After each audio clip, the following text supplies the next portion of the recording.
obvious turning point of this game has to be the decision by Andy Reid, as prompted by Patrick Mahomes right before half, to give him one more shot with 5 seconds left instead of kicking the field goal.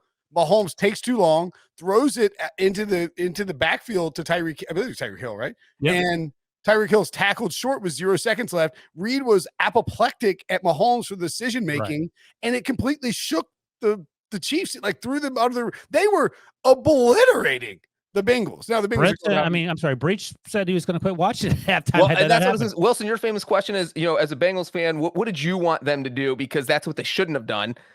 Because you don't want the Chiefs to do that. And I did tell you guys, I told my family, I told everyone this, that if the Chiefs scored a touchdown there, I wasn't even going to watch the second half, 28-3. You were. If they had kicked a field goal, I would have been, you're still down 3 scores. You still have some fight. You still have a chance. But a touchdown, it just felt like, I know it's 28-3 and that's funny, but it just didn't feel like 28-3. That felt insurmountable at that point. So when I saw they were going for it with 5 seconds, I was like, all he has to do is accidentally. The last play took 5 seconds, so it is going to have to be a quick throw. And I was happy that they were running one more play just because time could run out. And I couldn't believe he was so smart in the play before where he threw it straight down so that it would be incomplete and the clock would stop, that they did the reverse dumb thing and threw it to the 4-yard line, where now your guy has to get 3 yards. I don't care how fast you are. You don't have a lot of space there. Everything's so compacted, and you had 2 defenders. There was no way the play was going to work. And then boom, instead of being up 24-7, you're up 21-7. And those 3 points, I would say, were awfully pivotal. So, Brinson, are you blaming Andy Reid, or are you blaming Patrick Mahomes for not following instructions?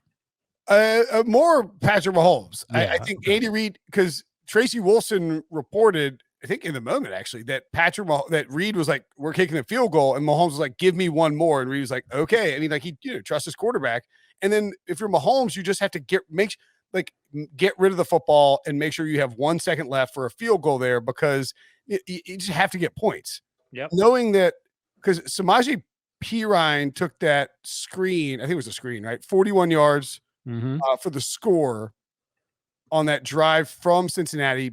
And it was huge that Cincinnati got back in the game, but everyone was also like, dude, Patrick Mahomes is going nuclear.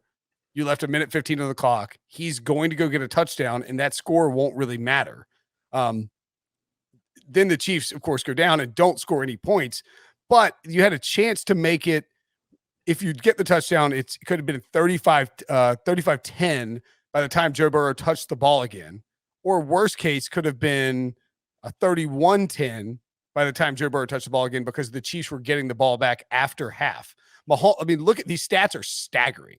And I know my boy, it's I think it's like at SportsTech 8 or something like that. It runs a model, but he's pointing out, and I didn't really realize this, the Bengals have been really good at making halftime adjustments all year long. And Breech, you might not even know that. I didn't. That was not something that was on my radar. Nope. I literally tweeted about it at halftime. Okay, there you go. 18-21 in the first half, 220 yards. You can see this on YouTube, youtube.com/pick6. If you're watching, smash the like button. 3 touchdowns, 0 picks, pretty close to perfect passer rating. Second half, Patrick Mahomes, 8 of 18, 55 yards, 0 touchdowns, 2 picks, 12.3 quarterback rating. The Bengals, one of the adjustments they made, and I mentioned this several times, was that they realized the refs weren't throwing any flags, and they decided to be more physical with the receivers and more aggressive. But Mahomes is also sailing stuff. I mean, like, how do we explain this halftime differential from a guy who's probably a Hall of Fame quarterback, but now, as I'm sure we'll talk about, secretly has hosted 4 AFC championship games and just has 1 title for it? I mean, it was interesting watching him, because it was a combination of the Bengals, what they did differently obviously helped, but it looked like Mahomes was less accurate. I mean, his numbers obviously say that, but he was airmailing passes. Stealing passes, yeah. And then when he wasn't, he had at least 3 drops in the second half that just went right. I mean, Kelsey had one, Tyreek Hill had one, I think Byron Pringle had one.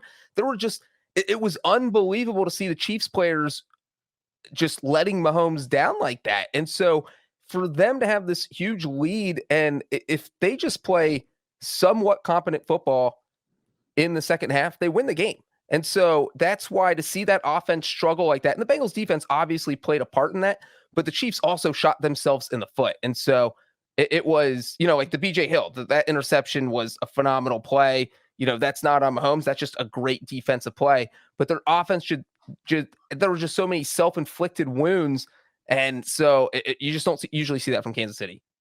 I think it started. I mean, I think we agree it started with that last drive of the second quarter, but it was another example of that offense trying to get too cute. Remember last week on 4th and 1, they took the ball in Mahomes' hand and ran that stupid, brought in the tight end, Blake Bell. I think his name's Blake. And ran that stupid play. And former Oklahoma quarterback. Blake. Yeah. What are we doing? I mean, why are we overcomplicating things? And I get letting Mahomes do it. And I'm not really blaming Mahomes for, I'm blaming him for the past, but you take the good with the bad. We just saw what he did 7 days ago. We couldn't quit gushing about it. And I think Breech is right. It's a combination of things. Mahomes wasn't great. Like he was not even, and Tony Romo sort of mentioned it. He's like, when you're up 11 points, you're less aggressive than when you're trailing by 7. Like you just miss wide open receivers. He missed Byron Pringle. He missed Travis Kelce. And then the drops that Breech just mentioned. You're trying to be precise and to kill and like to hit these short passes and kill clock. You're not like, all right, we're screwed. We got to figure this out and just kind of making it. But even on like a 15-yard dig route, you're willing to miss wide as opposed to trying to hit him in the numbers as for fear of an interception. When your back's against the wall, you don't care about that. But I think basically the teams changed uniforms at the half, because in the first half, balls were just being dropped by Joe Burrow receivers. T. Higgins didn't have I think he had at least one drop, and then he just got red hot. There were some calls in the first half that could have gone the Bengals' way that didn't, that may have had the score be a little closer. And then things flipped. And, we've been saying it for weeks now. Joe Burrow does not care. Like, he is not afraid of anything. And how about this? I think, Evan McPherson is probably the MVP. I think a close second for this game is the offensive line, because Joe Burrow, I think, was sacked once. He had to run around a little bit, but there were no 9 sacks in this game. He had a couple of escapes that were just absolutely. I mean, third down escapes too, and back-to-back 3rd and 7s. McPherson was out there setting records left and right, as Debo just brought up. He has the most field goals in playoff history without a miss for a single season. He has 12 of 12. The previous record was Brandon McManus, 10 of 10, and he also is 3rd all-time just overall for the most field goal attempts without a miss, which we've brought up before because Robbie Gould hit 20 of 20 when he hit that game-winning field goal against the Packers, and I think he had a field goal against the Rams, so he's 21 of 21. Then you have Chris Boswell, 16 of 16, and then you have Evan McPherson, 3rd all-time on that list, which is bonkers. He also now has 3 playoff games with 4 field goals, which is tied with Adam Vinatieri for an NFL playoff record for your career.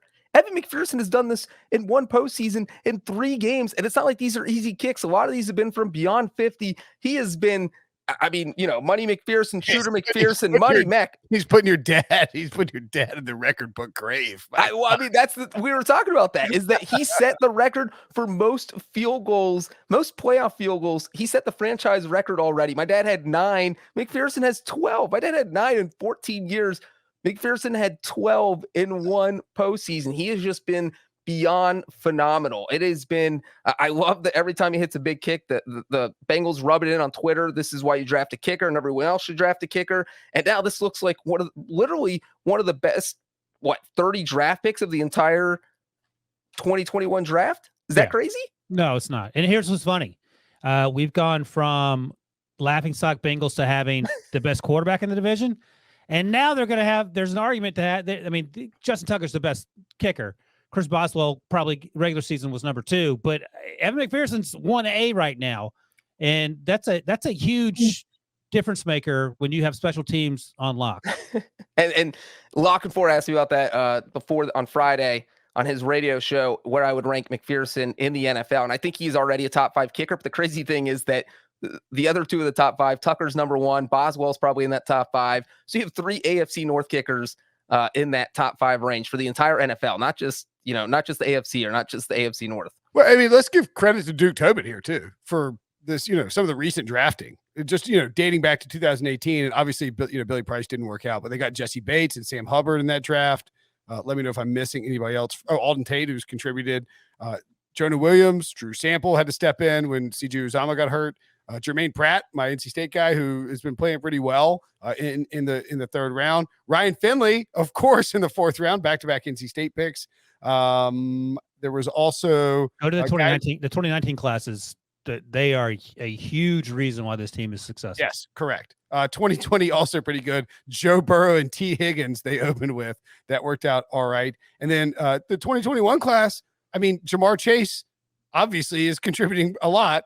You got and who is it? Tyler Shelvin have you seen that? I'm sure you guys have seen that, but Tyler Shelvin carried Joe Burrow off of the field after LSU won the title, and then carried Joe Burrow off the field after the Bengals won the game to go to the Super Bowl.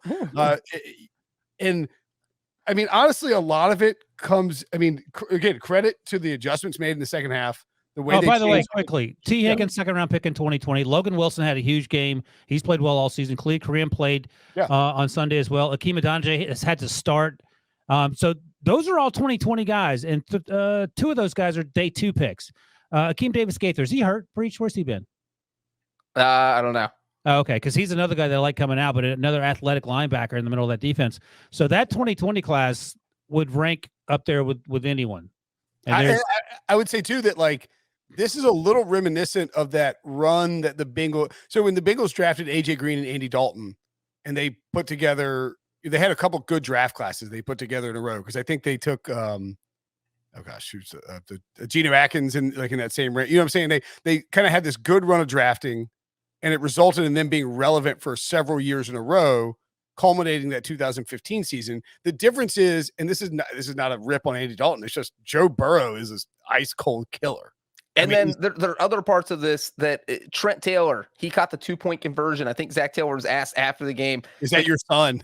How many plays did you have designed for Trent Taylor in that game? Because he only caught 2 passes all season. And Taylor's like, that was it. Literally, Taylor had 1 play. He was wide open. It's a huge play. Hey, do your job. He did it. And that was it. The guy's like, I got 1 play in the playbook this week, and I am going to nail it. And he nailed it. Davis-Gaither, I think he got injured in November. I couldn't remember it was season ending, but I guess it was because he has another good player at App State. I'm going to bring it up again, Breech, but I'm telling you, I just told BMAC this. This team reminds me of the 2005 Steelers. Second-year quarterback, playing with a ton of confidence. I mean, they have a running game, but the running game hasn't really been clicking. It flashed at times with Joe Mixon on Sunday, but prior to that, it wasn't like Joe Mixon was the end-all be-all. It was mostly the defense and Jamar Chase. I thought the Chiefs did a good job slowing up Jamar Chase. T. Higgins stepped up, and that's what you need to happen. You have other guys step up, and T. Higgins was absolutely unstoppable in the second half. But I think, and we'll talk about this a little bit later, but I was asked about, in terms of the matchup, the Super Bowl matchup, one team makes a ton of mistakes and gets away with it. Another team doesn't make any mistakes and is winning football games. The Bengals make very few mistakes.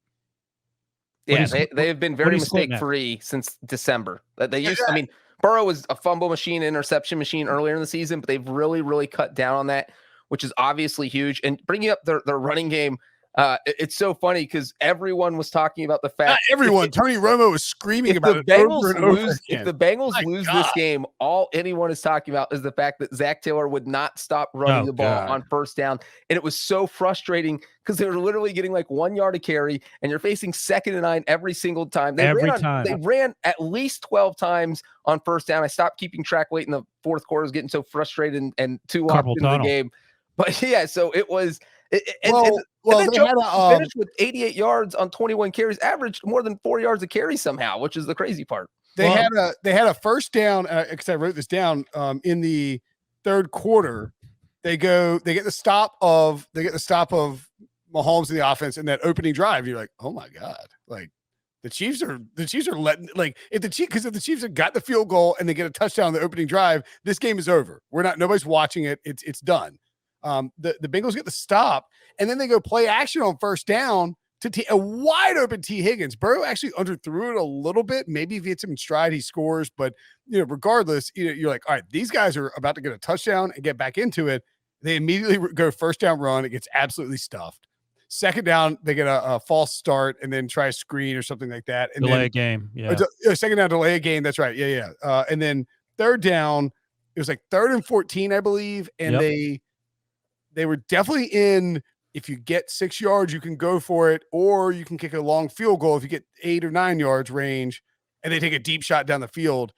I do have major concerns about Zach Taylor, the play calling from the Bengals, because I think they're going to run them first down a bunch, but I think the Rams probably will too. So I don't know. Well, someone asked me, HQ, is Zach Taylor a good coach? I said, I don't know. I have no idea. He did a lot of stupid things against the Chiefs. He kept running the ball on first down. He's like, well, he's going to the Super Bowl. I said, well, I used to say all the time, I don't know if Matt LaFleur's a good coach. I think he's a good coach. He keeps winning 13 games each season. We'll find out if Aaron Rodgers leaves how good he can really be, but at least he's proven himself.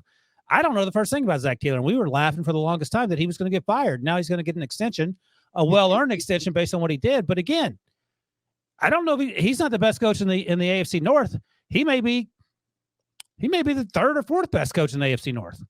I think it was Kevin Clark that tweeted. It's like a picture of Zach Taylor and a picture of Ed Orgeron. It's like Joe Burrow told these guys, do you want to win a title? Shut up and get in the car. And I mean, just dragging them to a championship. I mean, it really does feel that way.